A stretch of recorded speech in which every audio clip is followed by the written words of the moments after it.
I was raised by my grandmothers. So my parents, they were very young when they got me. So my mom was still in high school. So she needed to go back to school. So then I was under the care of both my maternal and the paternal grandmothers. And those were the women that shaped me. They were leaders in their own right. They didn't have the titles or the positions, but the influence that they had in the community. My maternal grandmother was not learned. She came from the rural side of KZN. She was so entrepreneurial. She was making night dresses and gowns and then sell them. When the postman passes by, when he leaves a letter or not, my grandmother will call him and say, "Hey, it's hot out there. Come, just take a break, drink." So really, watching that, for me, that was leadership. It might not have been loud. Leadership is not about being liked. Your soul is not collateral for a title. Yes. What did that mean? What personal experiences have taught you this? Leadership is not temperamental, right? There'll be times where you will know that they don't like you, and because of the decisions that you have taken, and you must accept that. And I always say, as a leader, accept that you are not there to sell ice cream. So not everyone is gonna like you, but what has strengthened me is I always aspire and endeavor to get my team to be aligned. For me, it is alignment, right? Not being liked. So as long as we are aligned and I've sold my vision and we are aligned in the vision of what needs to be done. Whether you smile at me or you're not, that's another, story. Also, as a leader, if Naki doesn't smile at me, I wouldn't take it personal, but I will be curious about it and reach out. Say, hey, but on my final year, I fell pregnant. So I was a mother at a very young age, at the age of 21. And I still continued to pursue my goal or my dream to become a CA. So that journey was not easy. And I think through that journey of failures, that built my resilience because I failed my board exams a couple of times, but I stayed the course. I passed it when I was 32. I remember I wrote my final exam after just giving birth 2 months, prior. And I was studying whilst breastfeeding. So because I was so dead set, and I had visualized, I always, visualized having that CASA next to my name. And it was that vision and that dream that kept me going. And I think what made me so stubborn, I'll use the word stubborn, was I am not the person that accepts statistics as they are. At the time, we had less than 5% or even 3% of black female CAs at that time. So you could count them with your hands. And I said, but surely something must be done. Surely there must be transformation here. I said, you know what? For me to transform the profession, I must attain, that qualification, because it's easy to talk about something and transform something that and you've gone past, so you've experienced it. Women make up the majority of the population, so that is common sense that you need to take them along.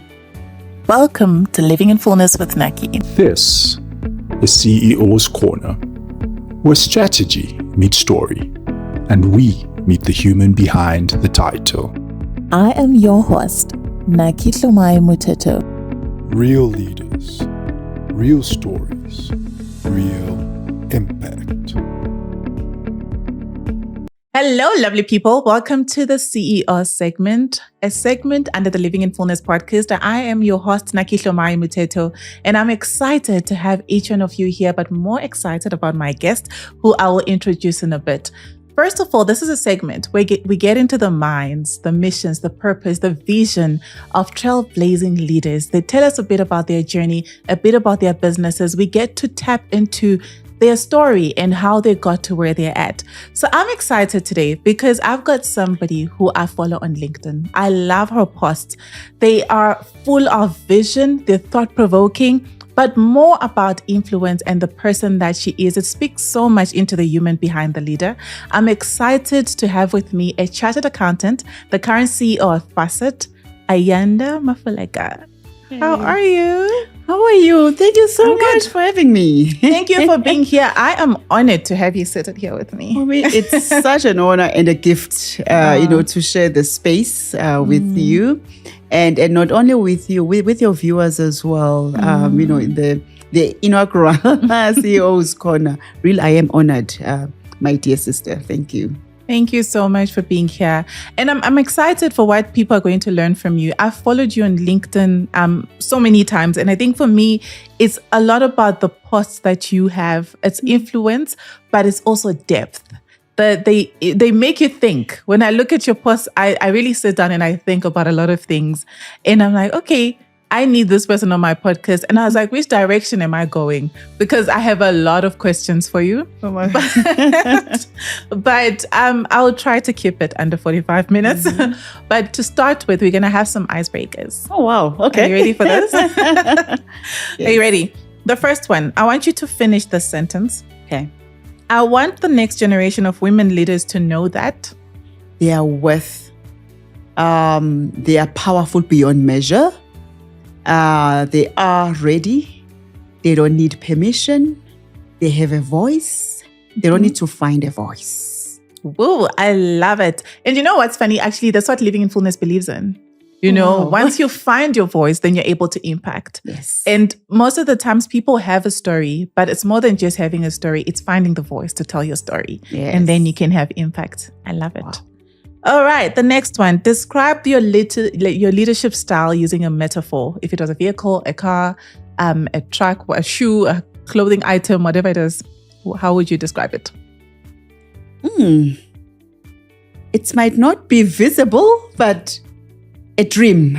Ooh, okay.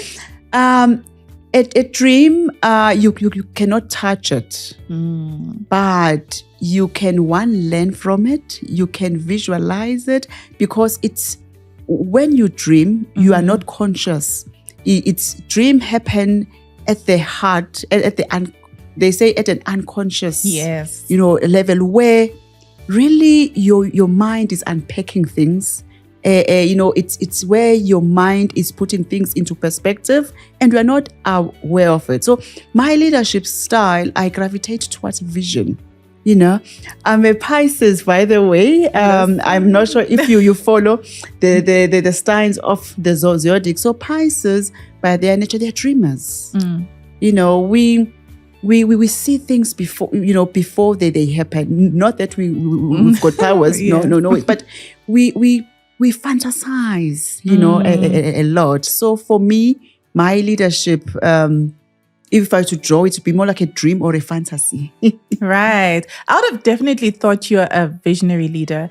I thought you're more transformational and visionary. I think you swing between those two. No, definitely. Because one thing that I always been try and be conscious of, as much as I am a dreamer, I fantasize. Mm-hmm. The minute I wake up, I get into action. Yes. So really for the impact for me has been more transformational. And you will even pick up that most of my work has been transformational in its form, because I always seek for justice. And not only that, I gravitate towards the vulnerable, people like women, youth, people with the disability. And it's not only outward, even inwards as well. There are so many, my journey has been even transformational, even, to me as a person. Surely you are spot on. It has not only been visionary, but I also, tap into, the transformational leadership as well. Yes. Now I picked that up. The next one, if you had a billboard in the middle of Sandton or even Times Square, what would it say? I lived, I loved, she was here. Ooh. So basically this is coming from the song by Beyonce, that I was here. So the lyrics goes like, I was here, I lived, I loved. I left a footprint. So for me to be, I was here, I lived, I loved. Which touches onto the next question, which we had already spoken about before. If you were to pick, what is most important to you, and you can't have both, popularity or influence? Definitely influence, impact. Why? Well, for me, it goes back to, I am here for a reason. I am here for a certain purpose. It wouldn't be a coincidence that for me to be born, there were so many millions of sperms that ran for that egg, but my one has to be conserved. So boom. And so for me, it has been, I want to live, a legacy. I want to live a purpose-driven, life. Probably it is not a coincidence that actually the first book that I read, it was by Warren, I think. Yes, right. A purpose-driven life. So I will go for purpose or influence, because once you have your purpose surely is to influence and make things better than popularity. Right. I agree. I love it. And we are done with our icebreakers. So well done. Now, for people that don't know who you are, okay, tell us a bit about yourself, your career journey, what you do. Just give us a quick brief of who you are.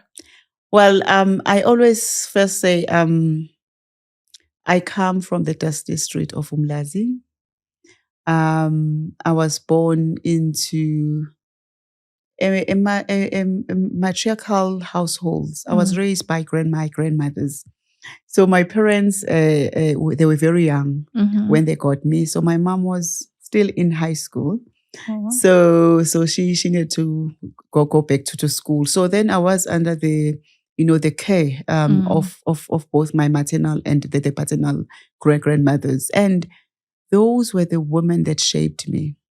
They were leaders in their own right. They didn't have the titles or the positions, but the influence that they had in the community. My maternal grandmother was not learned.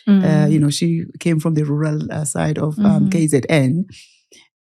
She was so entrepreneurial. She was making night dresses and gowns and then sell them, So she couldn't read, no write. All she could do was just to write her name at least. And then, so I learned to read the Bible for her at a very early age. But I didn't know that she couldn't read. She will say, you know what, I can't see my eyes and whatever. And then I will read for her and I will, write things for her if the customers come, and I'll do the collection and so forth. But what struck me with her is, she, in the little that she had, she was a community builder. Everyone will come at my house, to talk to her, or, and she was giving freely, It was it was a norm in our house that we are always full. In a township, you've got two bedroom house, but everyone that came to Durban or was coming from the rural area would pass by our home. Will always be full, but we were never gone. We have never gone hungry. I don't know how she did it. She never worked, by the way. Yeah. So that how she sustained us, even the grandkids as well. So I was shaped by that influence. I was saying that the norm. I remember this thing. Actually, I do it in my house as well. after, the porridge, the milli porridge, Yes. why once it is left over, I will turn it into amaheu. Oh, right. You mean Yes. the bottom part of it? Yes. Right. So it was a norm in our household that my grandmother will do that. Yeah. Not for us, but for people that would be passing by. For the So community. yes. So even the postman, when the postman passes by, when he leaves a letter or not, my grandmother will call him and say, "Hey, it's hot out there. Come, just take a Yeah. break, drink." So really, watching that, for me, that was leadership. It might not have been loud, Right. And here, my paternal grandmother, she was a closer. She was learned. She was a nurse. So from her, also the same trait with my paternal grandmother. But this one, her sharp focus and her encouragement was education. So that is why when she retired, Yeah. her retirement savings, were poured into me. For my high school, I went to a Catholic school, a good school, as I must say, from her retirement savings. So that has been my journey, but that was a childhood journey. But started it on, went to the university. I was privileged and lucky enough that I got a bursary from Transnet. But on my final year, I fell pregnant. So I was a mother at a very young age, at the age of 21. And I still continued to pursue my goal or my dream to become a CA. So that journey was not easy. And I think through that journey of failures, that built my resilience, because I remember at one time, I had failed so many times, the honors, I think probably four times or whatever. And when I passed it, because I was already, higher up in the management echelons, and I was a bit stable.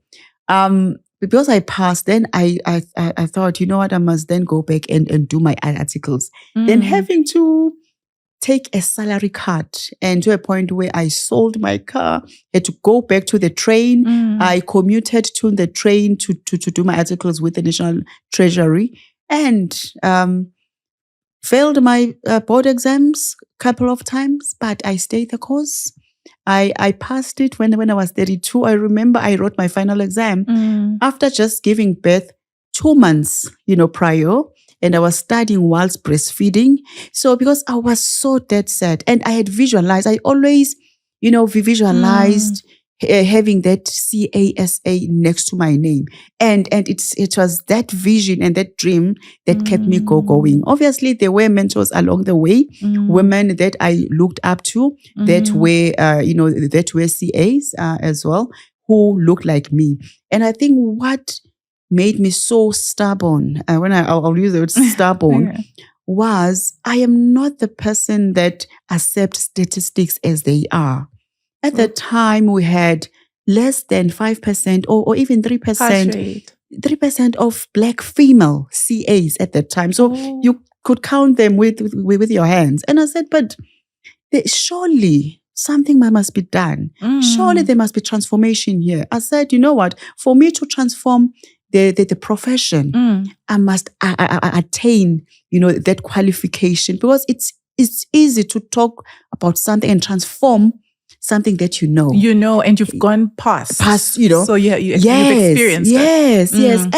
And as the purpose lead, or I am now the CEO of FASSET, which is the seater that is responsible for the skills development and producing of the CAs. So I am funding in partnership with the Institute of South African Institute of Chartered Accountants, because my transformative agenda is to produce so many Ayandas who are going to be CAs. But however, they don't have to go through the same long route that Ayanda went through. That is why I fund for their academic support. They need to be supported. The journey, it is the board exams. It is not easy. Not easy. It's not easy.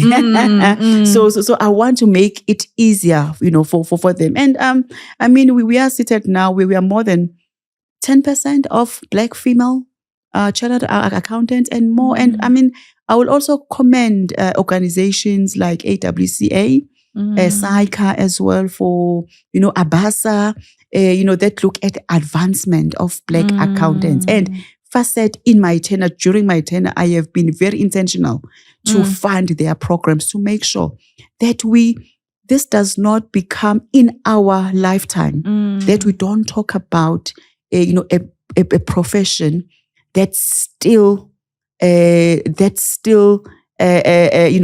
have women as a number. So because women, they are very capable. They are very capable. What do you think from a leadership aspect? Because I think there's been a lot of those conversations where people say that, you need more women in the boardroom. Women are not getting the opportunity, and I know you're also for women empowerment. First of all, what has driven you to get into women empowerment? 1, 2, what value do you think women actually do bring in the leadership space? Okay. So I don't, I don't believe that you asked that question, but I'm gonna, respond to it in terms of what value women bring into, the boardroom. But for me, what sparked, this, this desire? Actually, it is not even a desire; it is a calling. To advocate for women empowerment and advancement. It's because 1. It is the very same woman that shaped me. Right. I saw leadership, firsthand through a woman. Secondly, when I fell pregnant, I failed my year, right? And I was in the brink of losing the sponsorship. And I mean, I am pregnant, stuck with the child. It took a woman who risked it and say, you know what, I'm going to give you another chance. The policy might not allow it, but I will motivate it for you, that you go back to school and you finish your degree. That woman paid it forward. Actually, she ignited something in me. That's amazing. That I will always give a woman a second chance. If she didn't give me that chance, you wouldn't be seated opposite me as a CEO of FASSET. So that has been my purpose in life, or my calling in life, to say, I want to give women, a chance and to pay it forward. Honestly, leave them as they rise. And I think some of all other external factors has been the statistics. Right. It's been 30 years, more than 30 years into the democracy. And by the way, this is not even a South African issue. It's not. It's a global issue. It's global. So in my lifetime, I want to be able to say I changed a woman's life. One, it could even be one. For me, I'll be even. I hear you. Yeah. So what value do they bring? Women make up the majority of the population. So that is common sense that you need to take them along, because then it means you are leaving behind more than half of your tools or your economic growth tools that in a form of a woman. And secondly, that diversity, there is power in diversity. I'm not talking about inclusion. Inclusion, right. But diverse ideas. Thoughts, yes. So that's the value that they add. I don't want to venture into the leadership style that women bring. It is, probably different. We'll say women are compassionate, women, but women are powerful, yet they are nurturers. Yes, they are those distinctive traits, between women and men. But those traits really should not be seen to be competitive, or to compare men and women. But they should be used to say how we embrace them for diversity. Because the fact that God created a woman after he had created a man, God said the creation was complete when the woman was created. Because before it was incomplete. No, it was like, there's, this Adam needs someone. Yeah. And that someone had to be the woman. So the last thing that God created was the woman. And God said, it is done. You're bringing in a lot of amazing things to think about, actually, because when you think about the nurturing side of women, I think now, because of how women have been put aside, right?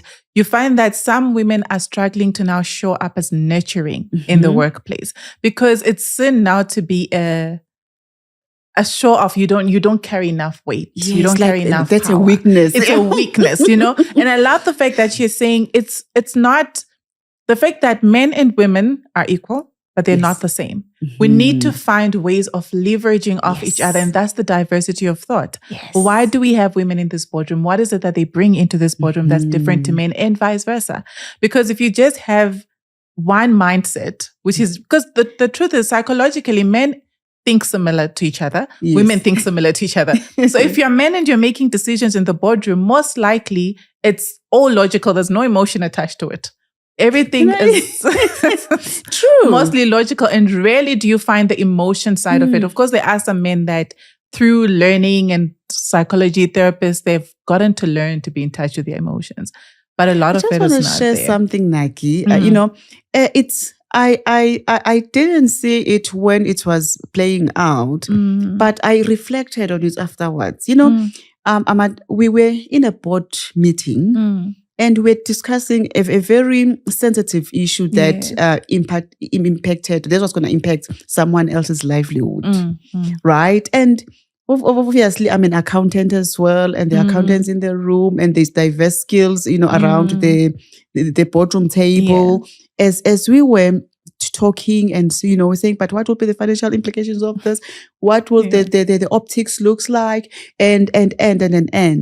I just remember saying something, and I said, in all of this, let us not forget, the human side of this decision. We are talking about someone else's livelihood, but as we make a decision, let's not divorce this decision from humanity.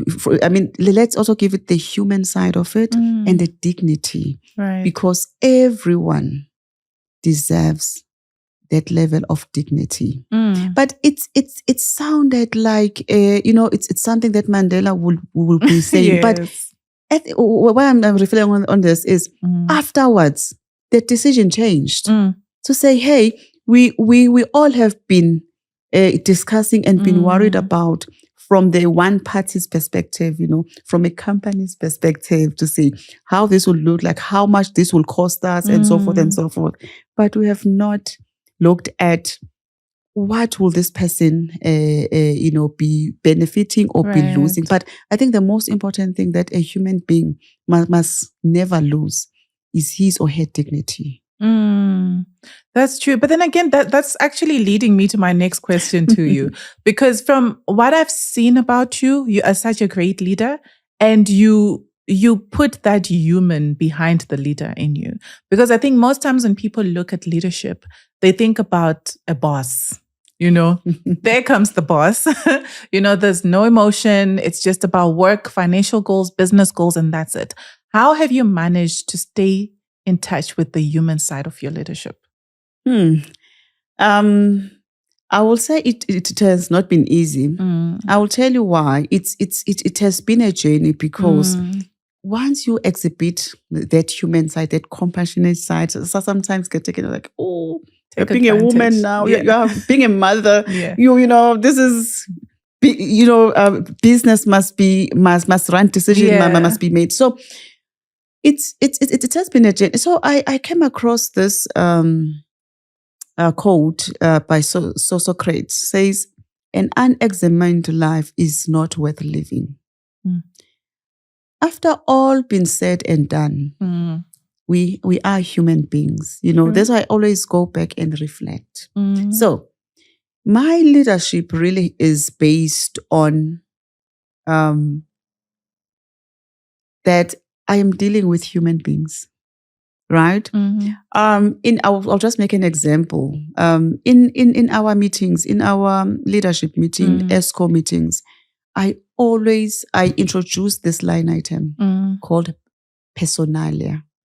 Even in the board that I sit as well, I insisted on the similar line item to say, let's, personalia, let's celebrate, our people. Let's hear if someone has graduated, someone has just had a baby, someone who's not feeling sick. So when we even do apologies, let it not be, ticking to say, yes, to say Naki is off sick, and then we don't say anything about it. Naki is off sick. Please convey our message that she must have a speedy recovery. Is she at home or is she at hospital? Can we send her flowers? So you people must also see you as a human being, yes, not just as a boss. And I just went through, the fellowship program. There's a case study that I liked that we went through at the Harvard Business School. And my takeaway there was vulnerability is power. Yes. As a leader, sure, when you show vulnerability, that's when you are showing up as a human being. And that's where your people or the people that you lead, they appreciate you more as a leader. Right. I'm not saying that you should always cry in front of them when you're not feeling, but that where the timing of that, be able to say, hey, I am not okay.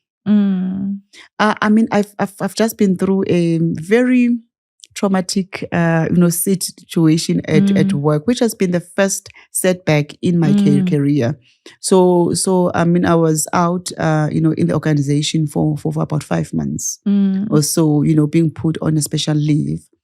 To someone that might think that was a real setback. Right. But now in hindsight, that was a win because I was able to do self-respect. I was able to be in a journey, take that sacred pause and just say, okay, this setback, what am I learning from it? Yeah. And now that I'm back into the organization, so these are the conversations that I will even have with my executive or with my team to say, you know what? I was not in a bad, I was in a bad space, but now this is what I have learned, right. So, and no, not only that, there are small things that I do as well. I know my team, all of them, by name, all of them. I love it because there are actually some leaders out there that keep needing. No, all of them. It is they will tell you that it is I don't want to call it a habit, but for me it is a norm. Whenever I walk into the office, I'll go to everyone before I put my bag. Luckily, my office or the corner, it's the last one there, so I must as you're do the moving. round. Yes, just asking, how are you? How are the kids? How is the course going, by the way? And I remember what they are doing in terms of, I'll ask, when are you writing exams? Nice. Have you passed? And I'll just send them those small, tokens of appreciation. I remember my PA sometimes like things sometimes that I am just crazy. I said, can we order, the cupcakes and have the name of everyone written there? Oh, wow. Just to say thank you. Because I want to prove to them that I know them as well. I know all of them.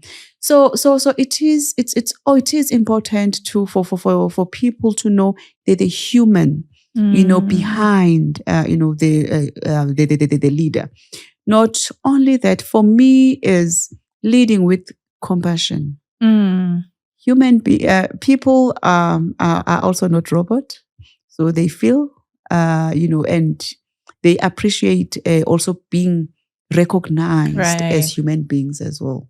And I think people love to be seen. Love to be seen, yes. And the thing about also showing up as a human being, as a leader, it makes it easier when you fail for your people to understand you're human after all. Yes. You know, but if you always show up as this perfect being who can't fail, who expects perfection from others, the moment you fail, people will literally ride on that because they'll say, but you have shown us this perfect image of a leader and we didn't expect you to fall. And there's no such perfect picture of a leader. And there isn't. So sometimes it's okay to accept the fact that, and like you're saying, it's not a matter of continuously crying at work or showing, but it's the ability to show people that I'm human. And part of being human means I see humans too. Yes. I understand you feel, I understand you want to be seen. So that's really amazing. Kudos to you. But there's something you wrote on LinkedIn. You said, leadership is not about being liked. Your soul is not collateral for a title. Yes. What did that mean? What personal experiences have taught you this? You know, where I am now, and I think I appreciate the journey that I have traveled, you know, as a leader. You know, Naki, it is painful sometimes to be rejected by the very same people that you have helped. To be rejected by your team sometimes. When I say rejections comes in different forms and shape, you know, where, you know, the rejection in terms of maybe people not supporting you, you know. And by the way, that is part of leadership because you must rise above that and still lead these people. So leadership is not temperamental, right? There'll be times where you will know that they don't like you and because of the decisions that you have taken. And you must accept that. And I always say, you know, as a leader, accept that you are not there to sell ice cream.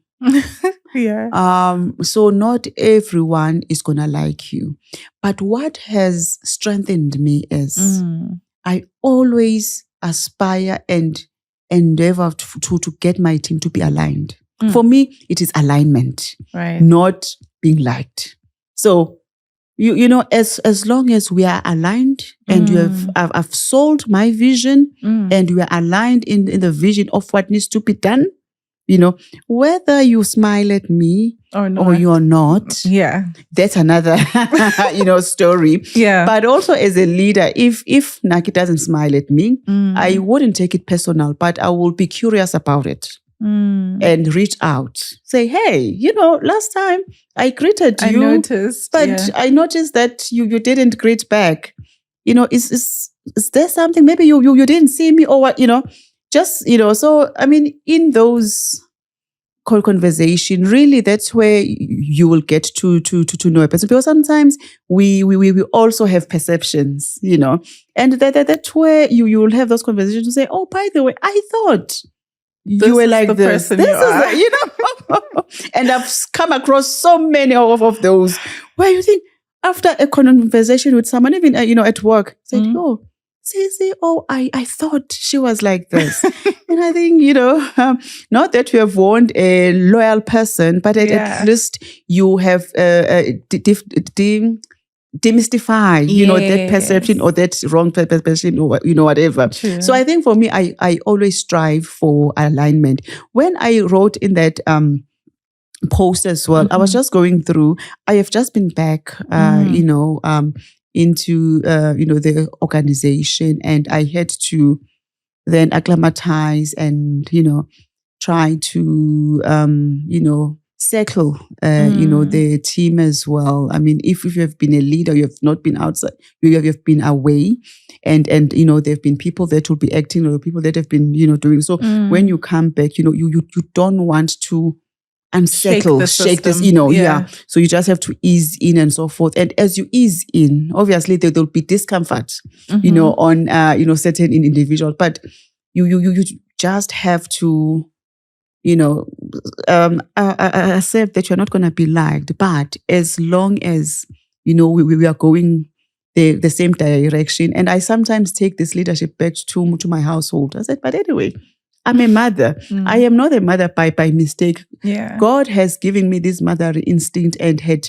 nurtured. I mean, I have nurtured these motherly, skills as well. So I know I can pick up when one of my kids is, resisting, but I'll be able to, whether she might not like it, make sure that at the end of the day, we're going the same direction. Yes, we will find each other along the way.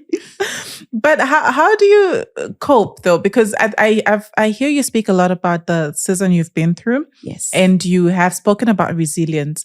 But what is it that you think makes you be able to cope with such tough seasons? And how do you manage to wait in a season where I think you actually wrote an article about that. Yes. Yes. See, I know her. Wow. I actually wrote an article about that on seasons. And you were speaking about how sometimes you can be in a season where things are moving a little bit slow, or even if they're moving, they're not as loud, So how do you manage to cope in those type of seasons? If for me, the anchor is my faith. Right. My faith in God. So, and my faith in God is not based on any religion practices. It's just that, that faith of knowing that there are 4 seasons, in life. As much as there are 4 seasons as we know it. We go through those seasons. Yes, there'll be happy times. Right. There'll be those seasons that will be equivalent to winter. Where everything, there's no growth, instead leaves they shed their beauty and whatever. So it has been my faith and my deep root. I am deep rooted in prayer, and that becomes my anchor. Not only that, I also been someone who probably, because I'm also going through the coaching session as well, coaching sessions where I am making a habit to have an appointment with myself, right, and say, this is what is happening. Definitely, this is not to kill you. This is not to destroy you. But what can you learn from this? What are the lessons from this? And some of this philosophy and some of these, conversations, I take them from the stories in the Bible and said, Esther went through this. What was, the moral of this? What were the lessons, that Esther, we derive from that? So that has been my constant, anchor to say, I would reflect and say at the end of the day, what is this teaching me? Right. And what how can I grow from this, as well? Of recently, and my kids, they will, tell you about this, they will laugh about this. And being someone who's an Enneagram 8, I am not sure if you are aware or, of those Enneagrams, the kind of a person or the personality. Right. Yes, I've seen them. I think someone even made me write that test. I don't remember where I fell. So in terms of an Enneagram, I'm an 8. 8 by their nature, they are active controllers. We don't want to be vulnerable. We want to be on control. We want to be seen and actually that is true because the animal that I identify with is the lion. And I'll tell you why. So quickly to this. So I have to learn actually now to say, I don't have to always be in control of everything. Right? And if it doesn't go the way I wanted it to go, that's fine. Let it go. Let it go. So when those moments and I'm in a meeting, maybe I'm like frustrated, I'll go outside and I'll laugh, I'll smile. And, my kid's like, oh, okay, is that because I am just encouraging myself to say, hey, smile even if this happens. You don't have to panic about it. Let go. Yeah. Let go. And so just coming back to the Enneagram, 8 and why the lion, I think my posture and how I have, built resilience, it is from a lion. And what I like about the lion is its mindset, the attitude. The lion is called the king of the jungle. Right. But you wonder, why is it the king of the jungle? The lion is not the smartest animal. Right. Actually, elephant is. The lion is not even the biggest, animal in the jungle. It's not even the fastest. It's not even the strongest. It's not even the tallest. It actually does not even meet all the characteristics of being called a king of a jungle. But what separates the lion from the rest is its attitude, its mindset. Whenever it sees the elephant, it sees lunch. Whenever it sees, the jaguar, it notices opportunity. It just goes for it. It doesn't. Unlike us, we women sometimes, we first pause and say, do I have this? Do I qualify? Am I ready? But the lion just goes for it. So that is why it's been called a king of a jungle. So I am subtle like that as well. There are things that I will, the vision I will talk about, guys, let's do this, And the post that I just put there just recently, it is around the app that we did. It was just on a conversation. Said, no, just give me an app. In the next 2 months, let it have this and that and that and that. That's it. So my team, they are so accommodative that they know I will come up with something, ideas, a vision that I don't even how the end product will look like. They say, but no, man, we can do this. It is just Google it. Even my kids say, do this, write this. But ma'am, just Google it. You guys have smartphone.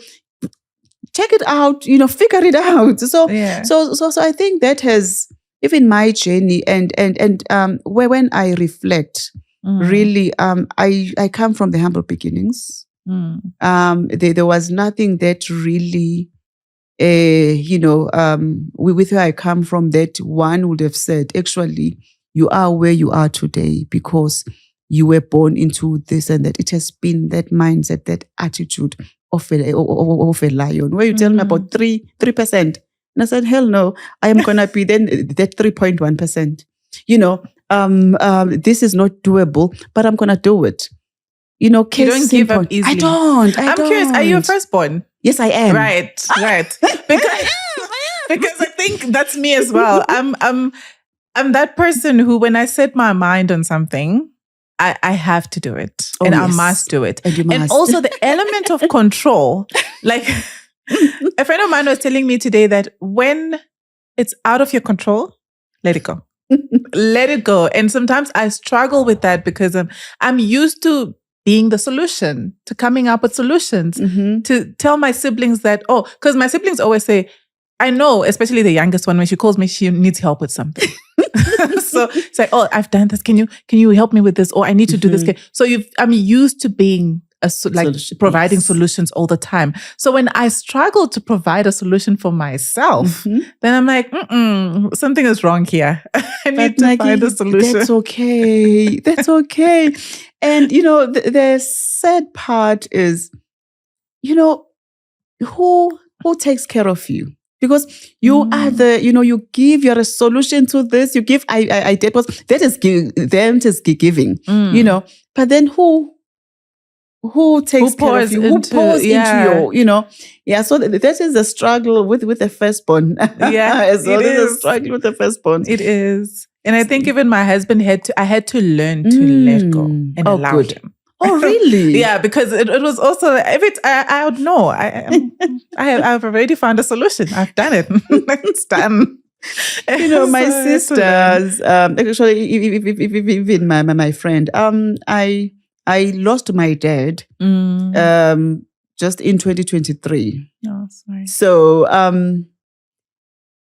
my friend was asking, but you don't grieve, you don't mourn. I think that is a firstborn mentality where you are practical, you are solution. No, now let's move. Yeah. And actually, my cousin and I really felt so sorry, about it. So she's a crier, so I am not a crier. So to be quite honest, I am not a crier. So she will call me crying, and I think it was unconsciously, to be quite honest. I said, can you tell me? Oh, I said, can't you just tell me this? After you have stopped crying. So please, can you stop? No. Stop crying, and then let's discuss this. Tell me what's going. And in the hindsight, I thought, oh gosh, that was insensitive. Right. I guess it's what you're talking about, to say, okay, cry. Then where from here? What do we, move on? Let's move on and let's get the solution. We've cried enough.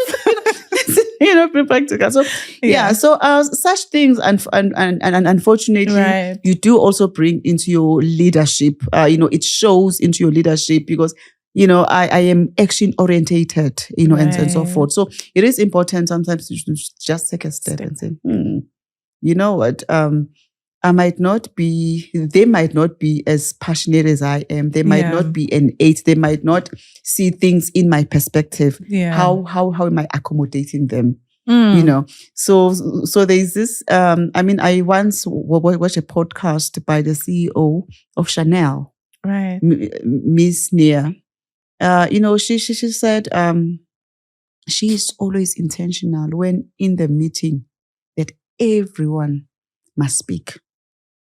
Everyone must speak. And I know sometimes, as a leader, as a CEO, you are chairing the meeting, you want to resolve and get to the next item to a point where you come to the end of the meeting. And the few people been you talking. Sometimes, and very few people have contributed into the conversation. Yeah. The rest have not. So that is where, diversity, is important. So in that meeting, I have deprived, that meeting to benefit from diversity because there's a voice that was not heard. So I am now conscious about it. Say, hey, can I go around the table? Can I go around the virtual table? Are you okay with this? Is there anything from, just for them to say something and to bring their voice, into the meeting. And some people need you to point them out for them to actually speak. Because most times they're very quiet. And then only when you say, oh, what's your view? That's when they actually get to speak. And most times you hear that the views they actually have are something you needed to hear. Yes. So it's not always the loudest people. It's not always the loudest. Yes. You are so spot on. You are so spot on. Yeah. So I am very conscious about it, And it's even, I'm even intentional about it because, thinking of where I come from, you used to struggle, to speak because, I stutter. So I was always conscious in a meeting setup where I am not comfortable. I don't know these people. Yeah. I wouldn't speak because the first thing that, I was conscious about to say, what if instead of hearing what I'm saying, they hear the stutter. Right. So really I was so conscious, about it. So it took some therapy, some counseling, and some self-affirmations, So there's a post that I did there to say, at the end of the day, people will hear your message, not your stutter. So stutter through your message, deliver your message. You've delivered it. Yeah, you've delivered it. And also it's that part where you become confident in who you are. Yes. That sometimes it's the problem is us. we're thinking too much, and everybody else actually doesn't hear what you're worried about. You know, I always say that it's when you plan a wedding and you know exactly what you wanted to happen, and everyone else who's attended doesn't know. You're the one who's worried about this didn't happen, this didn't happen. And I'm like, but people didn't know your plans. Yes, so people didn't know your entire speech. So you have to focus on the fact that I delivered what I could. People heard what they had to hear, you know. What does legacy mean to you? Oh, legacy means you don't leave a legacy as in, you know, it is something that you live with people. Right. That is inheritance. Legacy, it's something that you live within people. So I am very intentional about leaving legacies. The one that sometimes, you know, I get emotional about it is, you know, the hashtag 1000 women, the leadership, you know, program that we funded, and really where women, they come back and say, wow, you know, that journey was transformational. You know, now we have found our voice. When I'm saying find our voice, now we have actually amplified our voices as women leaders. You know, women will come and say, hey, you know, after I've been through this program, I've just secured my first board assignment. You know, so it's, for me, that is a legacy. It's what I have left, or I've impacted in them. You know, so it goes back to that song that people need not to know me, did not to know, you know, this person Ayanda, but let my work impact people and leave that legacy with people. Because the legacy, unlike inheritance, it's more generational than in inheritance. Unfortunately, in inheritance, you can leave it for the next generation, which the next generation might not pass it over. But the legacy, like the legacy of Nelson Mandela, it's a legacy that even generations after us that have not even lived, you know, during the time of Mandela, but they will learn about his legacy. You know, that's true. And that's an impact. That's right? an impact, yeah. I think that it brings back to what we're speaking in the beginning, that it's more than just what people know about you. It's what people know you for. No, What is it that you have left in people? Yes. And I think that's what's amazing. And I think you're doing a great job at that. Thank you. I think you're doing a great job. So, I mean, there's we're trying to close, but there's a post. See, I read your post. There's a post where you said, a woman crowned in purpose cannot be dethroned by fear. When was the last time you had to confront fear? Or the time you had to comfort yourself, or I don't know what it is that you do when you actually have to confront fear, or when something is going wrong. How did that look like? Okay, so there's a scripture that I always recite whenever I go through, you know, that moment of fear. But it's fear is not as, you know, being nervous. I mean, I was nervous coming here, but I was not fearful. Just says, I have not been given the spirit of fear, but I've been given the spirit of power, authority, love, and the sound mind.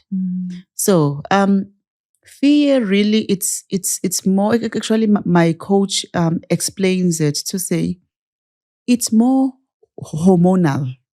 It's more, you know, she will say, you know, there are hormones like cortisol or whatever. I mean, I might not be, you know, explaining it well, but it's more to say, when you see, you know, the lion, you know, the mind translates to say, hey, this might be dangerous and whatever. And it spills those hormones, triggers those hormones, and then you are fearful. Right. You know, the lion has not done anything. Yeah. You know, it's not done anything. So fear really takes so many forms. And for me, it has always been, that fear of the uncertainty, so then, but I quickly say, you have not been given the spirit of fear. You are uncertain of the future, right? But even if you worry and you are fearful, how is it going to? What is it going to change? So for me, fear comes up in so different, but I think it has been more of the, the fear of the unknown. Yeah, I think. But other than that, it's more of being panicking or being nervous to say, I wonder how am I going to be received? I wonder if the presentation will go well. I wonder if the meeting will go well. But that is not really much of a fear. But I want to encourage, the listeners there, or your viewers there. Say always, I believe in the power of affirmations. Yeah, because there's nothing as powerful as your brain. What you tell your brains can change. Always tell your brain something positive, because all we do comes from there. So talk to the source, not the heart, but to your brain or your mind. Say, you are confident. You are confident. And the minute you say it 3 times or 7 times, your brain gets the message. Say, hey, this person is, there's nothing wrong. This person is covered. So, but once you don't tell, it will incorrectly send a wrong message and trigger, wrong hormones. Right. That will make you flight or feel, True. So it's all boils down to what you tell yourself and what you tell your brain. Yeah, and I love the fact that we don't know the dictionary definitions of being nervous and being fearful, but I love the fact that you say they're different, right? I think being nervous, you are nervous if you really you want something to go well. Yes. Something you love, you want it to go well, then you're going to be nervous. You should worry if you're going for something and you're like, however it goes, then your heart is not in it. But I think fear stops you from going for it. Because now you don't think you can, or you don't think you're worth it, or you have that imposter syndrome that stops you from actually going after what you want to go for. So I love the fact that you've brought that distinction between the two. And lastly, what does fullness mean to you? Fullness means being in alignment, where everything is so aligned. I'm even thinking at the stage where you are at peace with everything that is happening. When I say, I always say, my prayer has always been, Lord, make me to be peaceful in the midst of the storm. Don't quiet the storm, because they don't always, Correct. Inflation rate, high unemployment, it's always going to be there. But let me be full in all of this. So that's where fullness, for me means to just, to be at peace and to be aligned in whether spiritually, psychologically, mentally, and True. And I love it. On that note, I cannot add or subtract. So we have come to the end of our episode. Thank you so much. You've been an amazing guest. I could sit here for another 2 hours. Thank you so much as well. Just a parting shot for me. This poem by this woman, Mariana Wilson. So probably I might be butchering her name. That extract of that poem that says, our biggest fear is not that we are inadequate. Our biggest fear is that we are powerful beyond measure. The problem is we will ask ourselves, who am I to be brilliant, to be a CEO, to be the president? Who are you not to be? You were born to make manifest great exploits. So it is important to always affirm that we are powerful beyond measure. What a way to end the episode. I love it. Thank you so much. Thank you so much, Miss Ayanda. You've been amazing. And thank you to our lovely viewers. Please do comment in the comment section if you have any further questions. I'm also going to put her details in the description box. I'll put all her profiles. Where do people find you? everywhere. I want everywhere Even except TikTok. at the mall. You're not going to find me at the mall, no. So they can Yeah. find you LinkedIn. LinkedIn, definitely LinkedIn, Yeah. Facebook, my WhatsApp channel. All right. Yes, I'll give you the link Please. as well. Yeah, on TikTok. I'm still, and also to follow me, also just like the FASSET, pages. As well. Nice. Thank you. I love it. Thank you so much. Yeah. Please don't forget to like, subscribe, and share this episode with everybody you love because they'll certainly learn something from it. Until next time, thank you. Thank you.